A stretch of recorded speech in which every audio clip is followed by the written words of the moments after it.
ಇಂದು ಮಾಗಡಿ ತಾಲೂಕಿನ ರಾಮಸಂದ್ರ ವಲಯದ ಉಲ್ಲಾಳು ಉಪನಗರ ಗ್ರಾಮದ ಶ್ರೀ ಶನೇಶ್ವರ ಸ್ವಾಮಿ ಮತ್ತು ಶ್ರೀ ಆಂಜನೇಯ ಸ್ವಾಮಿ ದೇವಸ್ಥಾನದ ಜೀರ್ಣೋದ್ಧಾರಕ್ಕೆ ಶ್ರೀ ಕ್ಷೇತ್ರ ಧರ್ಮಸ್ಥಳದಿಂದ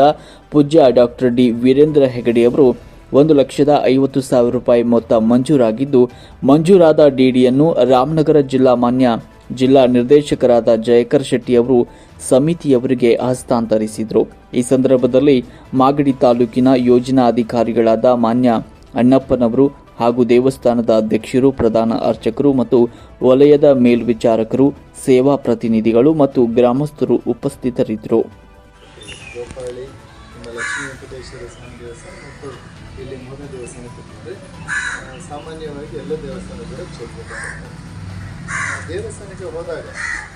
ಅರ್ಚಕರು ತೀರ್ಥ ಕೊಡ್ತಾರೆ, ಸ್ವಲ್ಪ ಸ್ಪೂನಲ್ಲಿ ಕೊಡ್ತಾರೆ, ನಮಗೆ ಬಾಯಾರಿಕೆಯನ್ನು ನಡೆಸೋದಿಲ್ಲ, ಹಾಗೆ ಸ್ವಲ್ಪ ಪ್ರಸಾದ ಕೊಡ್ತಾರೆ,